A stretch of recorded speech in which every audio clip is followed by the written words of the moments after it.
चलिए देखते हैं अपनी खबरें टॉप 10 और सबसे पहले देखते हैं जयपुर की खबरें।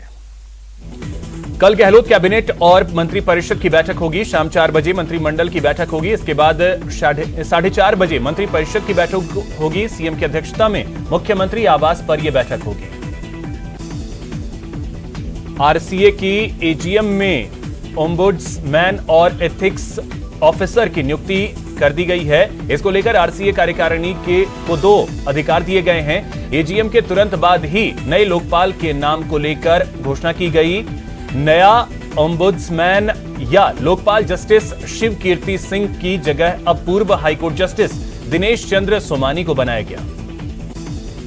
प्रदेश में ढाडी मिरासी समाज विकास संस्थान ने ओएसडी दीवाराम सैनी को मुख्यमंत्री अशोक गहलोत के नाम आरक्षण की मांग को लेकर ज्ञापन सौंपा है। संस्थान ने कहा कि उनका समाज को सरकारी नौकरियों, राजनीतिक क्षेत्र में आरक्षण दिया जाए। जयपुर में जेडीए दस्ते ने अवैध निर्माणों के खिलाफ कार्रवाई की है। जेडीए दस्ते ने जोन 10 के विजयपुरा में बन रहे अवैध 14 दुकानों के मार्केट को ध्वस्त करने का काम किया।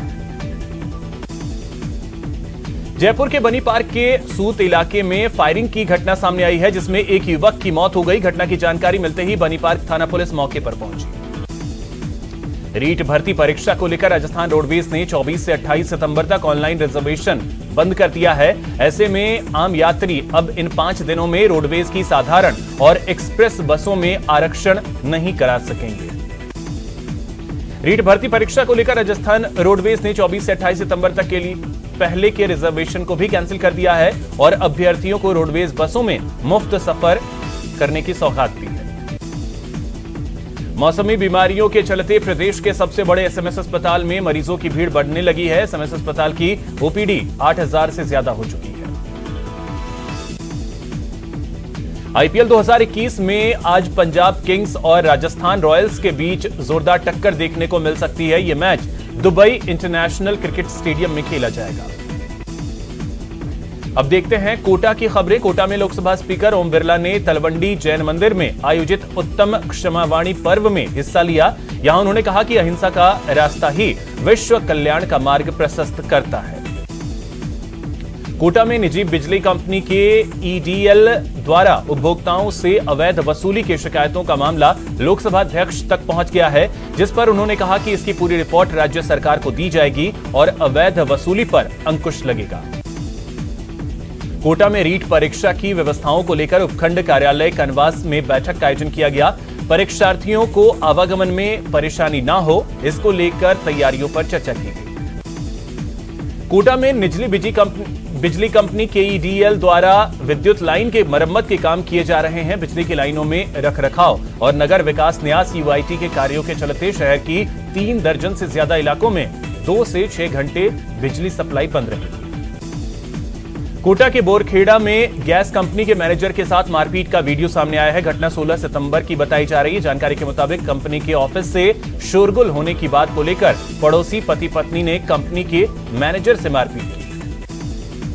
इतना ही नहीं, बीच बचाव के लिए आए मकान मालिक प्रगीत महर्षि उनकी पत्नी और बच्चों के साथ भी मारपीट की। इस मारपीट में प्रगीत महर्षि के सिर में गंभीर चोट लगी है।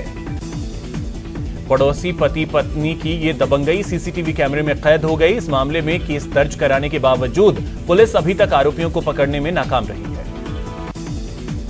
कोविड वैक्सीनेशन अभियान के तहत कोटा में अब तक दूसरी डोज लगाने वालों का आंकड़ा 5 लाख के पार जा पहुंचा है। जयपुर से देर रात भी कोटा को कोवैक्सीन की 20,000 डोज मिली। 12 लाख से ज्यादा लोगों को वैक्सीन अब तक लगी है। कोटा में देहदान को लेकर लोगों में जागरूकता बढ़ी है। जन्मदिन सहित कई मौकों पर लोग देहदान का संकल्प लेकर मानवता की मिसाल कायम कर रहे हैं। स्टेशन इलाके के रहने वाले सुरेश चंद्र ने भी अपने जन्मदिन पर देहदान का संकल्प पत्र अपने बेटे को सौंपा। दरअसल कोरोना काल के दौरान लोगों ने जब अपने करीबी रिश्तेदारों को बहुत कम समय में मृत्यु को प्राप्त होते देखा तो सभी के मन में यह भाव आया कि जिंदगी का कोई भरोसा नहीं। यही वजह है कि पिछले 8 महीने में संभाग के 130 लोगों ने देहदान का संकल्प पत्र भरा है। अब देखते हैं बीकानेर की खबरें। बीकानेर में आज शांति मैत्री मिशन संस्थान की ओर से जलवायु परिवर्तन एवं संयुक्त राष्ट्र संघ के स्थायी विकास के लक्ष्यों को लेकर एक सेमिनार का आयोजन किया गया। इस सेमिनार में शहर के 24 से अधिक स्वयंसेवी संस्थाओं के प्रतिनिधियों ने हिस्सा लिया। सेमिनार में पैरवी नई दिल्ली के अजय झा और सिकोई डिकोन जयपुर के आलोक व्यास ने विषय वस्तु पर व्याख्यान दिया। सेमिनार में शहर के जन समस्याओं और उनके समाधान पर विस्तार से चर्चा की गई।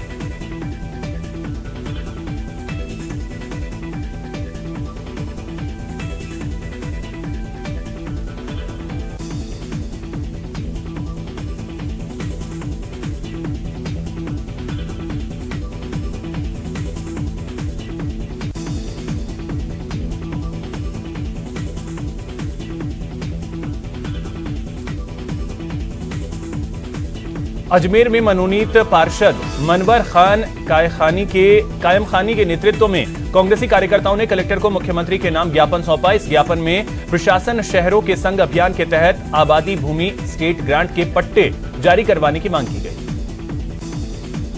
अजमेर में एक कांस्टेबल की शर्मनाक करतूत सामने आई है। पीसांगन थाने में तैनात कांस्टेबल का कॉलेज छात्र के साथ अश्लील व्हाट्सएप चैट और वीडियो का खुलासा हुआ है। कांस्टेबल करीब 8 महीने से इलाके के छात्र को डरा धमकाकर उससे देर रात तक अश्लील चैटिंग करता था। मामले की जानकारी होते ही एसपी जगदीश चंद्र शर्मा ने आरोपी कांस्टेबल विक्रम सिंह को सस्पेंड कर दिया। अजमेर जिले में डिलीवरी के लिए महिला अस्पताल के बाहर तड़पती रही, लेकिन उसकी सुनने वाला कोई नहीं था। घटना बिनाय थाना इलाके के बदली स्वास्थ्य केंद्र का है।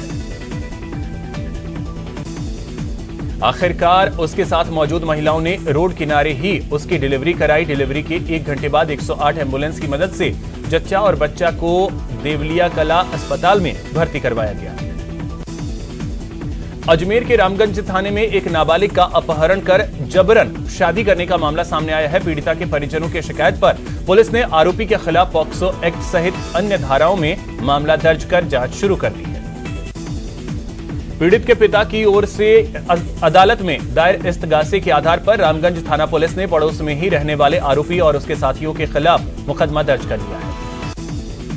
अजमेर के अलवर गेट थाने में पीड़िता द्वारा कोर्ट से इस्तगासे के जरिए मुकदमा दर्ज करवाया गया है।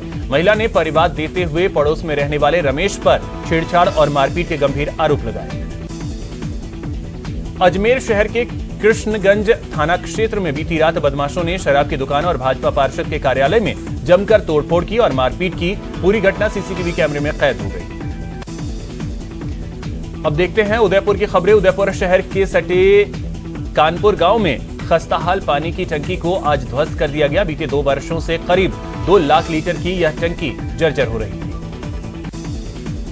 उदयपुर के कल्याणपुर थाना इलाके के एक गांव में पति ने पत्नी की निर्ममता से हत्या कर दी। पत्नी पर तलवार से वार करने के बाद पति खुद फंदे पर लटककर आत्महत्या कर दी।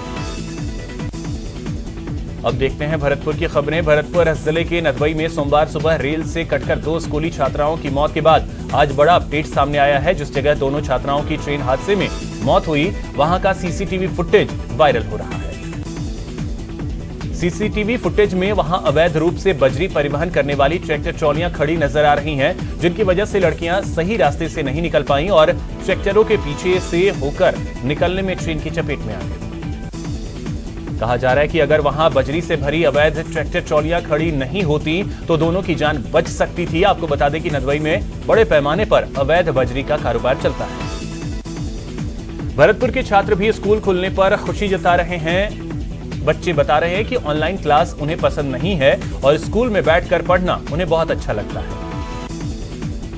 अब देखते हैं जोधपुर की खबरें। कल से कक्षा 6ठी से 8वीं के विद्यार्थी स्कूल आने लगे हैं। स्कूल की घंटी के साथ ही कोविड-19 के खतरे की घंटी भी बजने लगी है, जिसका इकलौता उपाय है कोरोना प्रोटोकॉल की कड़ाई से पालना। अब चलिए इस वक्त की एक बड़ी खबर आपको